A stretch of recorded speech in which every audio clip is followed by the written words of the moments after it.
Hola amigos, ¿cómo están? Espero que se encuentren muy bien. Esta vez nos vemos en otro pequeño video test de 20 preguntas. Espero que nos vaya muy bien a todos y que continuemos con la racha. Así que bien, iniciemos con la pregunta número uno. Recién nacido presenta convulsiones y tetania. Se diagnostica hipocalcemia sintomática neonatal. Esto ya es algo muy grave. ¿Cuál es la conducta terapéutica más adecuada en este caso? Administrar carbonato de calcio por vía oral, administrar magnesio intravenoso, administrar gluconato de calcio al 10% por vía intramuscular, administrar cloruro de calcio al 10% en bolo rápido por vía intravenosa o administrar gluconato de calcio 10% por vía intravenosa lentamente y bajo monitorización cardíaca continua. Pregunta que yo lo veo sencillo respecto a las alternativas. Pienso que todos ya respondieron correcto hasta acá, pero bueno, acá nos dice sintomática. Esto ya nos quiere decir algo grave que administremos carbonato de calcio está mal, porque eso se usaría tal vez en casos leves, o sea, asintomáticos. Podría ser una opción. En casos asintomáticos, acá no. Magnesio intravenoso, de manera coadyuvante, tal vez indicar magnesio, podría ser lo correcto, pero tampoco es lo necesario. Acá, lo descartamos. Gluconato de calcio a 10% por vía intramuscular es un neonato. Que le demos esto por vía intramuscular, le vamos a causar una necrosis y nos llega una demanda por negligencia. Cloruro de calcio al 10% en bolo rápido por vía intravenosa, que es peor todavía porque le podemos causar incluso arritmias, así que totalmente descartado. Mientras que la alternativa E, que diga lento, bajo monitorización cardíaca, pues es lo correcto. Entonces, marcamos la alternativa E y estamos bien. La explicación nos dice hipocalcemia sintomática, nos da convulsiones, tetania, cosa que acá no nos especifica, pero nosotros ya debemos saber, es una emergencia. Medicamento de elección, gluconato de calcio siempre, vía intravenosa, y debe ser lento. Recuerden eso, lento y bajo monitorización. Pero muchas veces que simplemente nos diga lento, pues ya está bien. Vamos con la pregunta 2. ¿Cuál es el tratamiento de primera línea para faringitis estreptocócica?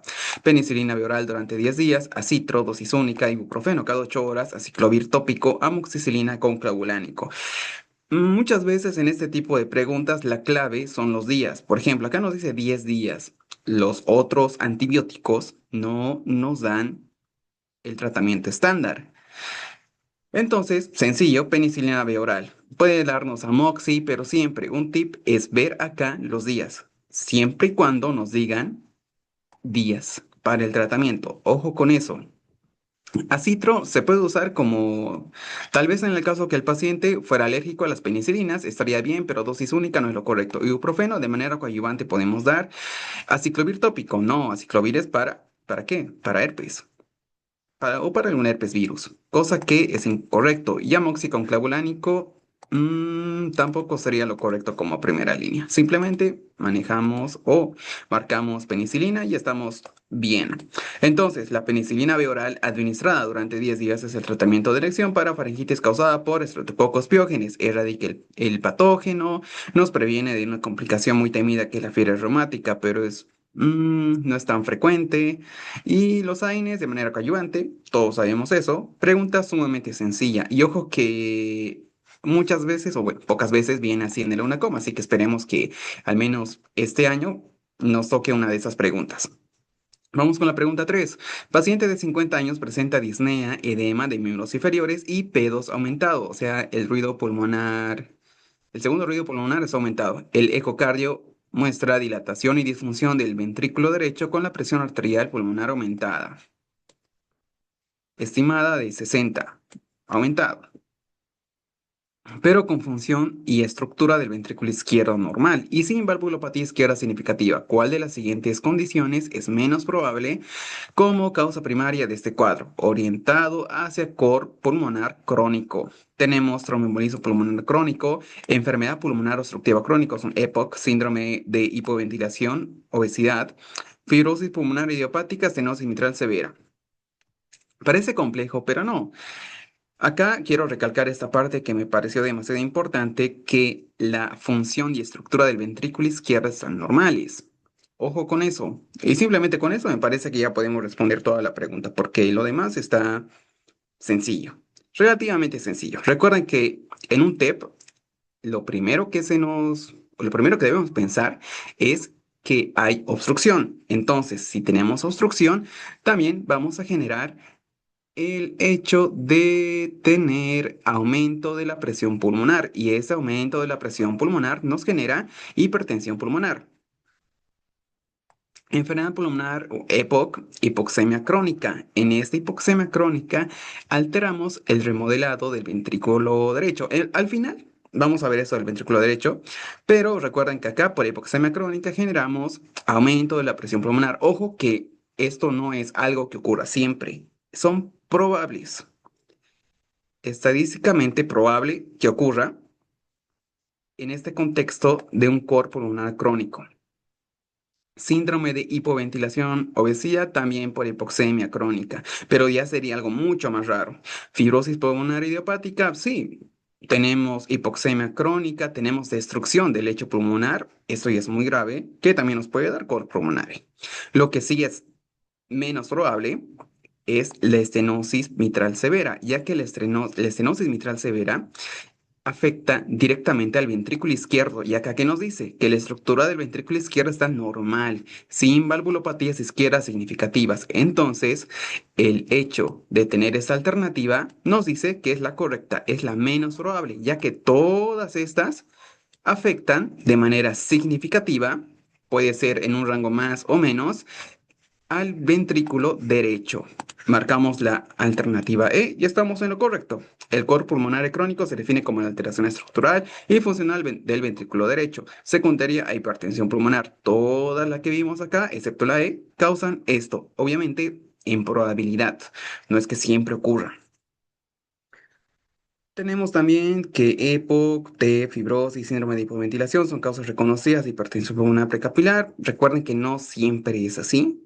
Pero, a ver, otra cosa importante acá, la estenosis mitral severa, al ser una valvulopatía del corazón izquierdo, produce hipertensión pulmonar postcapilar.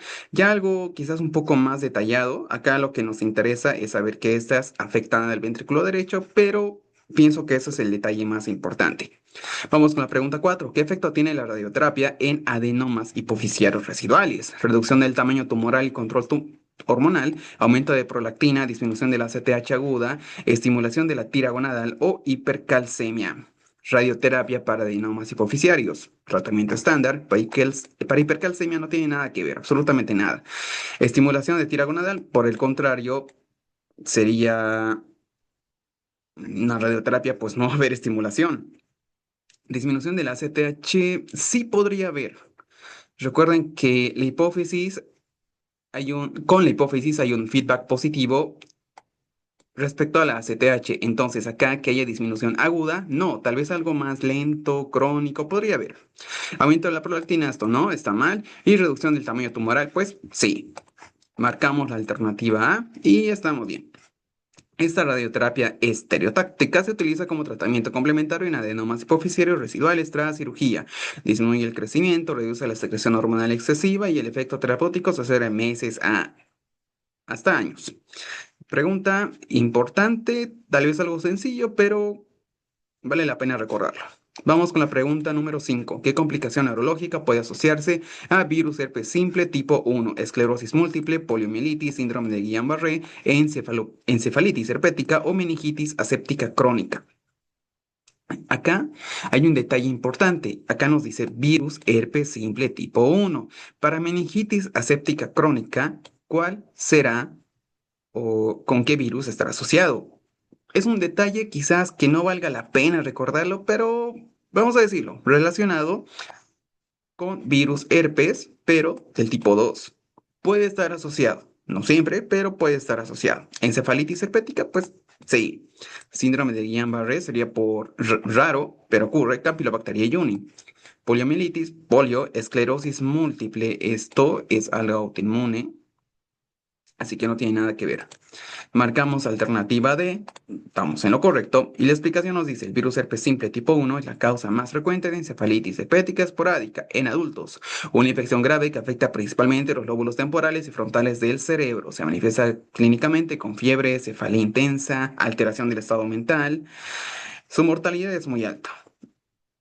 Vamos con la pregunta número 6. ¿Qué criterio evalúa la probabilidad del éxito terapéutico? Complejidad del diagnóstico, color de la piel, no tiene nada que ver, preferencia cultural, eficacia del tratamiento disponible o edad del paciente.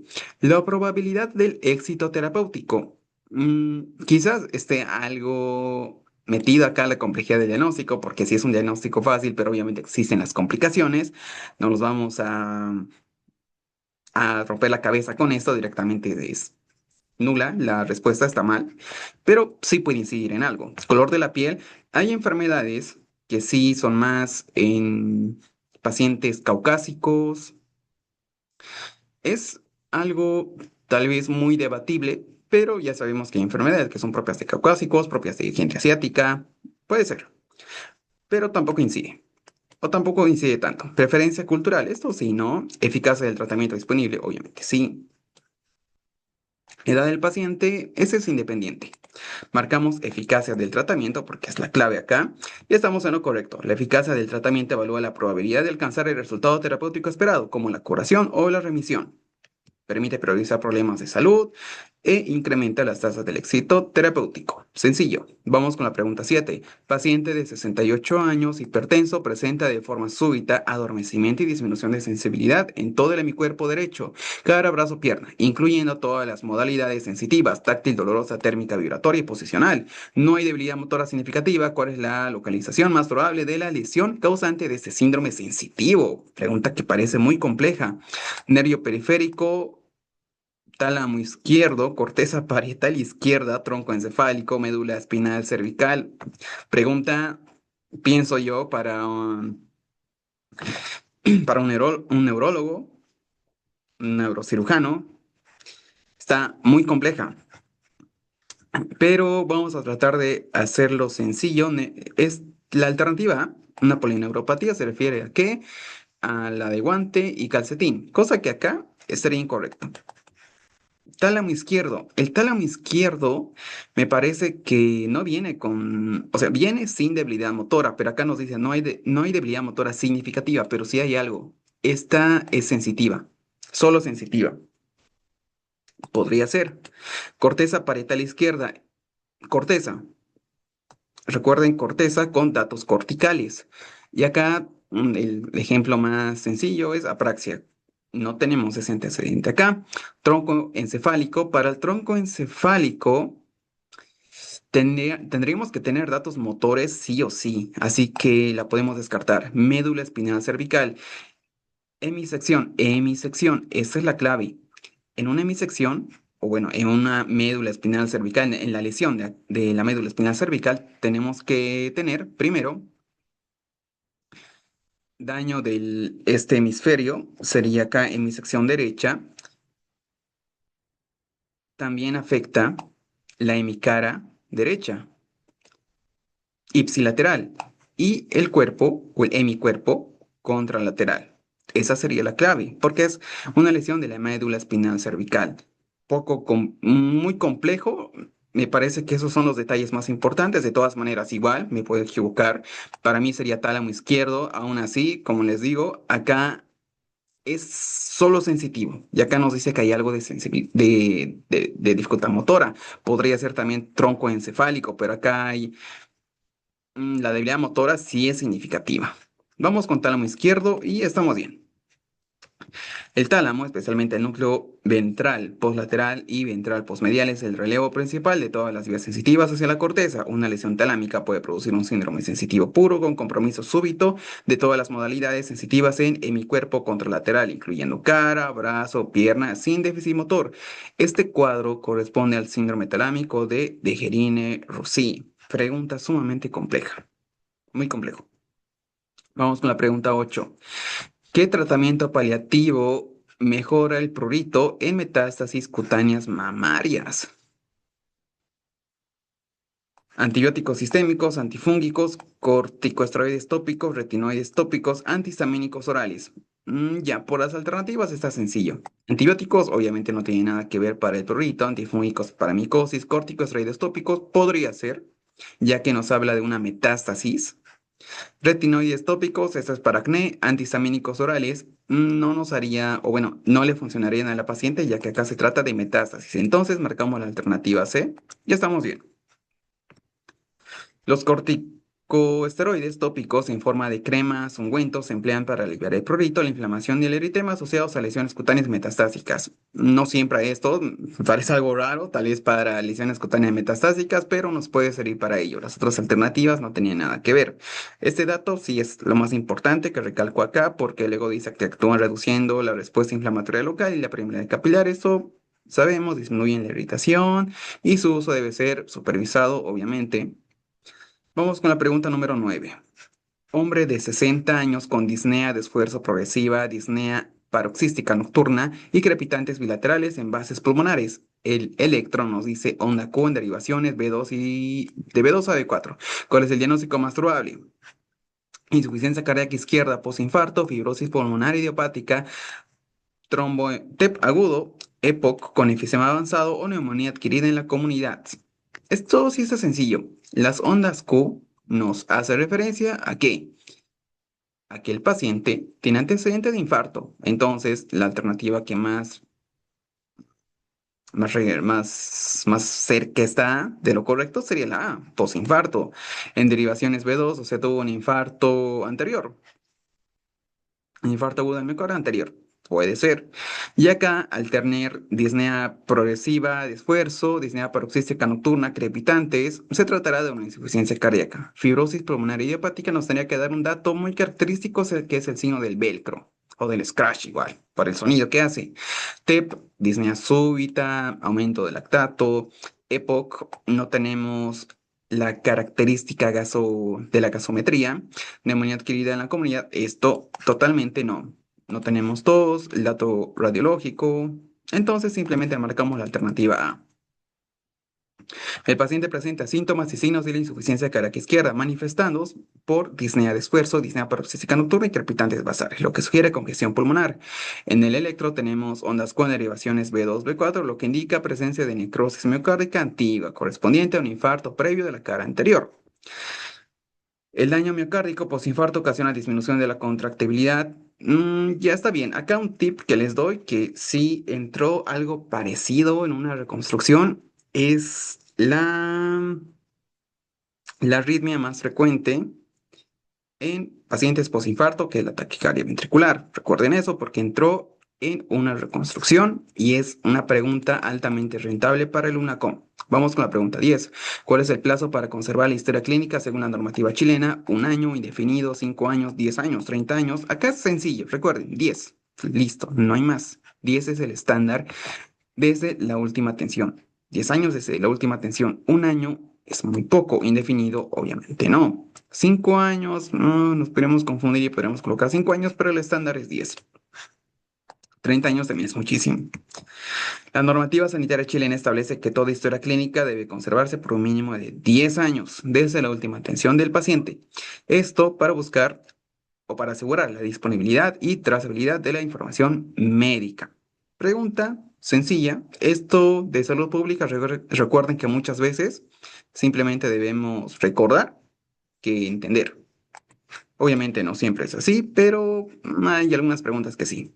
¿Cuál es la principal diferencia entre el trastorno de personalidad narcisista y el histriónico? Ambas se diagnostican solo en hombres. El narcisista sufre ansiedad social y el histriónico muestra retraimiento. El narcisista busca admiración. El histriónico busca atención emocional y aprobación constante.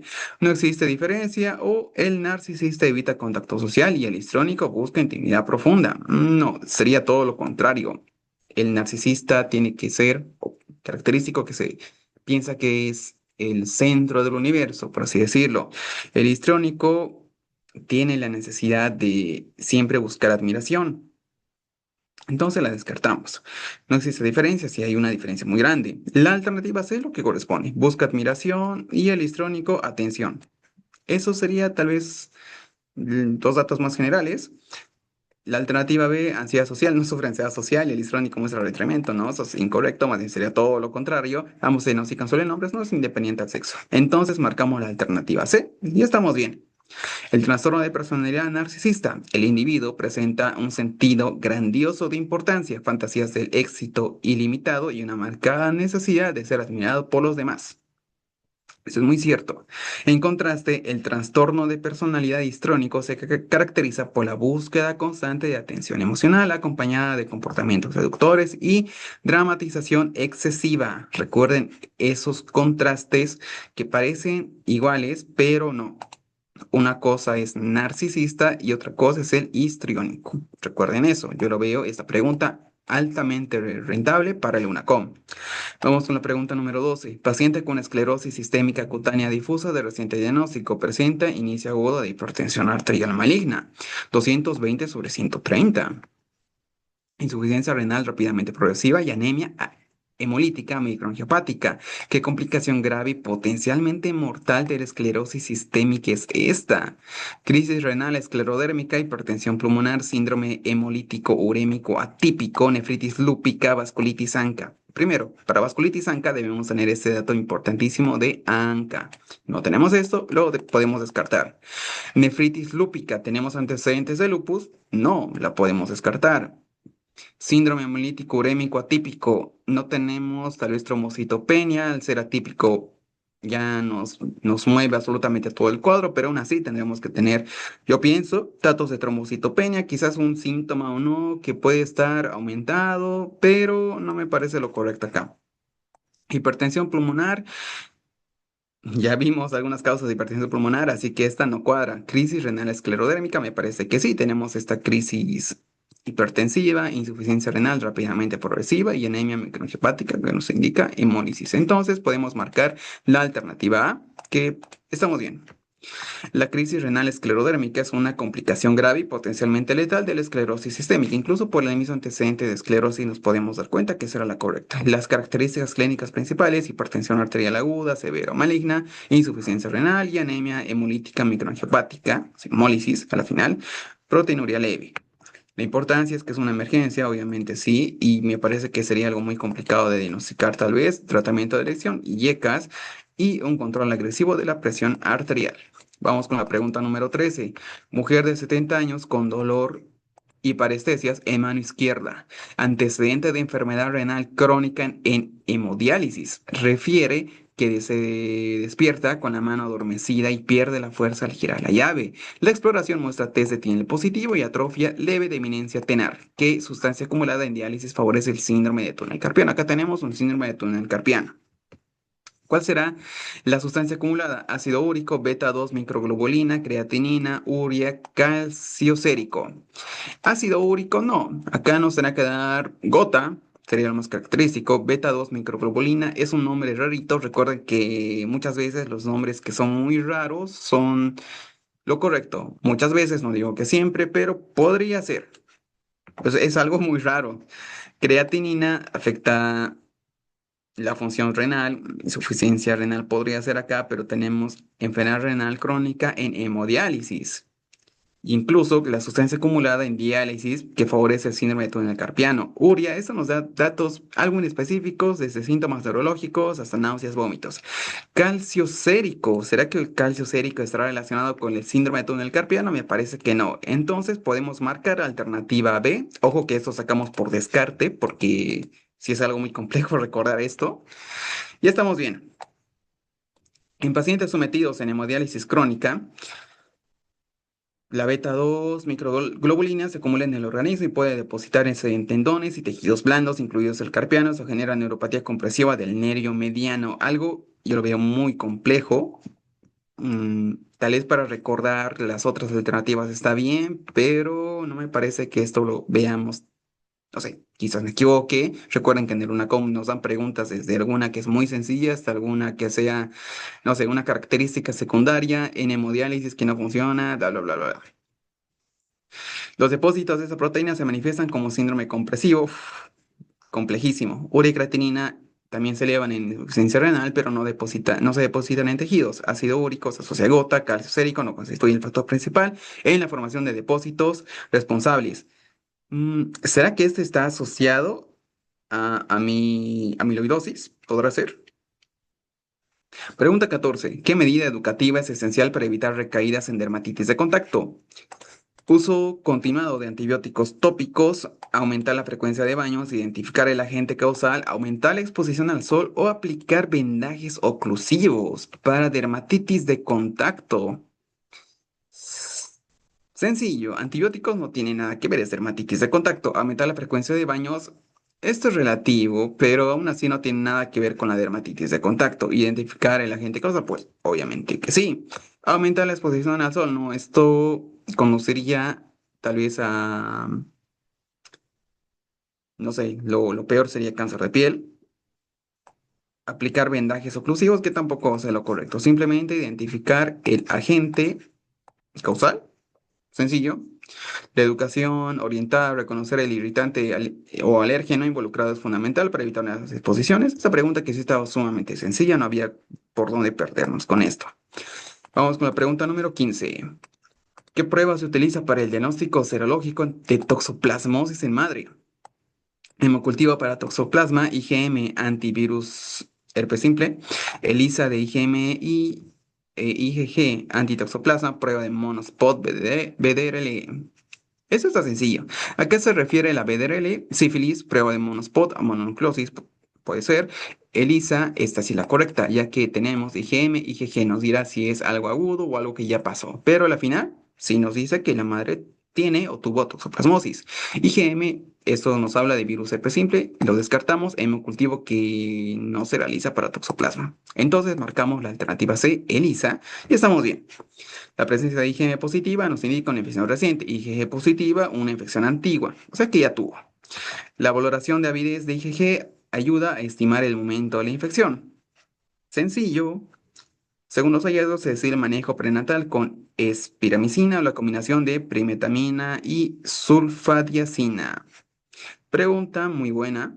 Vamos con la pregunta número 16. ¿Qué genotipo se asocia a mayor riesgo de DMAE? ¿Qué es DMAE? Para ustedes, ¿qué es? ¿Desprendimiento de qué? Asociado a la edad. Factor 5 de Leiden, HLA-B27, factor H de complemento, asma o ASMA y los BRCA1. BRCA1 estará asociado a qué? Cáncer de ovario, lo más típico, mama ovario, asma, hepatitis autoinmune. Este factor, recuerden que las más raritas muchas veces pueden ser porque el HLA-B27 estará asociado a espondiloartritis, me parece o espondilitis anquilosante, y el factor 5 de la idena, trombofilia congénita podría ser. Entonces nos quedamos con ¿qué? Con la alternativa C, porque es la más rara. Esto igual lo sacamos por descarte, porque sí estaba muy complejo. Y espero que hayan respondido que la DMAE, degeneración macular asociada a la edad. Recuerden, eso es importante. Entonces, este factor H de complemento, una cosa súper rara, está asociado a mayor riesgo de desarrollar esa degeneración macular. Esta mutación altera la regulación del sistema de complemento y reduce la capacidad para controlar la respuesta inflamatoria de la retina. Y tenemos otros datos que me parecen, la verdad, muy detallados, cosa que pienso que nos servía más recordar para qué están asociados o a qué están asociados las otras alternativas, porque eso sí estaba muy raro. Pregunta número 17. ¿Qué hallazgo ecográfico se ve en atresia biliar? Hígado aumentado sin bilis, vía biliar intrahepática ausente o colápsica, vesícula normal llena, páncreas alargado, colelitiasis múltiple. Colelitiasis no tiene nada que ver, simplemente serán piedras en la vesícula, páncreas alargado, ¿por qué se alargaría el páncreas? Vesícula normal llena, normal. ¿Por qué tener que estar normal en una atresia biliar? Vía biliar intrahepática ausente, sí, lo correcto, ausente, la palabra clave. Hígado aumentado, pero sin bilis. Cosa, yo lo veo, que no tiene nada que ver. Entonces marcamos la alternativa B. Y estamos bien. En la atresia biliar congénita, la ecografía abdominal es una herramienta diagnóstica fundamental. para identificar signos indirectos de obstrucción del sistema biliar antes de confirmar el diagnóstico con colangiografía. Entonces, este estudio muestra ausencia o colapso de las vías biliares intrahepáticas. Se muestra una vía biliar pequeña, trófica, ausente. En algunos casos, signo del triángulo fibroso ecogénico, pero es raro ver esto. Todo esto nos ayuda a hacer el diagnóstico y también permite diferenciar la atresia biliar de otras causas. Sería tal vez unas causas muy raras. Pero bueno, esos son los datos más importantes. Pregunta 18. ¿Cuál es el criterio diagnóstico clave de laboratorio en SIHAT? Hipernatremia con osmol menos a 260, osmolaridad plasmática menos de 275 y urinaria mayor a 100, osmolaridad urinaria menos de 50, osmolaridad plasmática más de 295 y urinaria menos de 100, solo natremia. Sí tenemos hiponatremia, pero que solo haya esto está incorrecto. Acá, mayor a 295 y urinaria menos de 100, esto está mal, es todo lo contrario. Dicho esto, la alternativa correcta será, ahí está mucho más sencillo, que esté sola la osmolaridad urinaria está mal y solo hipernatremia, no es incorrecto, es hiponatremia, pero si es todo lo contrario de la alternativa D, será osmolaridad plasmática menos de 275 y urinaria mayor a 100. Ese es el diagnóstico, requiere demostrar la hiposmolaridad plasmática, la harina se encuentra inadecuadamente concentrada porque está mayor a 100 y se confirma la natremia menos de 135 y euvolemia clínica. Datos muy importantes y deben excluirse causas secundarias como insuficiencia renal, suprarrenal o hipotiroidismo. Pienso que hasta acá, quizás, hasta acá sería datos clave. Igual, ojo, recuerden esto. Me parece que esto la vimos en una reconstrucción, no recuerdo de qué año, pero sí vimos esto, el diagnóstico. Vamos a la pregunta número 19. Adolescente de 17 años diagnosticado con síndrome de Turner. En control presenta triglicéridos más de 300, LDL más de 160 o de 160 y glucosa normal. No hay obesidad ni hipertensión. ¿Cuál de las siguientes intervenciones es prioritaria? Iniciar terapia con estatinas, tratamiento de hormona de crecimiento, suplementación con hierro, evaluar hipogonadismo o evaluar resistencia a la insulina. Ya, esto, vean en qué está enfocado. Está enfocado en la dislipidemia, y acá hacer o tener un antecedente como síndrome de Turner nos quiere decir que su factor de riesgo cardiovascular es elevado. Entonces, el problema estará ahí. Tratamiento de hormona de crecimiento, hierro, hipogonadismo, todo esto me parece secundario. Resistencia a insulina, igual todo eso es secundario. Acá lo que nos trata de decir es, véanme, el LDL está elevado, triglicéridos en 300, es una dislipidemia. ¿Y eso se trata con qué? Con estatinas. Ahora, un dato clave, si los triglicéridos fueran arriba de 500, nos enfocamos más en ello por complicaciones como pancreatitis. Entonces, marcamos la alternativa A, iniciar terapia con estatinas. Ya estamos bien. En el síndrome de Turner existe un mayor riesgo de dislipidemia primaria, mayor riesgo cardiovascular. Ante un perfil de triglicéridos elevados y LDL alto, está indicado iniciar estatinas por riesgo cardiovascular a largo plazo en sí, porque el síndrome de Turner ya nos da muchos factores de riesgo cardiovasculares. Aunque la resistencia a la insulina puede existir, como les digo, todo esto es secundario. Acá lo que nos interesa es la dislipidemia. Por ello es que nos colocan todo esto. Lo demás sí, obviamente puede coexistir, tal vez sean cosas que sí podamos ver, sí podamos objetivar, pero todo de manera secundaria. Espero que se haya entendido porque sí vienen preguntitas así en el EUNACOF. Vamos con la pregunta 20. ¿Qué antibiótico oral es opción para tratamiento ambulatorio de adenitis precoz sin supuración? Amoxiclavulánico, cipro, metro, claritro, itraconazol. Itraconazol para micosis descartamos. Claritro solo me parecería tal vez demasiado para una adenitis precoz sin supuración. Metro para anaerobios, algunos protozoos. Cipro sí podría ser, pero no de primera línea. Mientras que amoxiclavulánico sí, porque esto, adenitis, recuerden que es más que todo por virus. Acá al darnos antibióticos, entonces podemos sospechar de que sea bacteriano, mayormente será, no sé, por el Piógenes o por el Aurus, y el amoxi tiene buena cobertura. La adenitis aguda sin formación de absceso, el tratamiento de elección. Es antibiótico viral, antibiótico por vía oral para controlar la infección y evitar complicaciones. Se recomendará amoxicilin clavulánico. Y el tratamiento cubre lo principal, que es Staphylococcus aureus y Streptococcus spp, o sea, cualquier Streptococcus. La duración será de 7 a 10 días y es fundamental la reevaluación clínica. Pregunta también algo para hacernos confundir, pero sencillo al final. En fin, ya acabamos las 20 preguntas. Espero que todos hayan respondido bien. Esta vez había preguntas muy diversas, desde cosas quizás algo fáciles hasta preguntas muy complejas que respondimos quizás solamente por descarte. Pero bueno, espero que todos hayan tenido esas 20 preguntas correctas y nos vemos en otro video.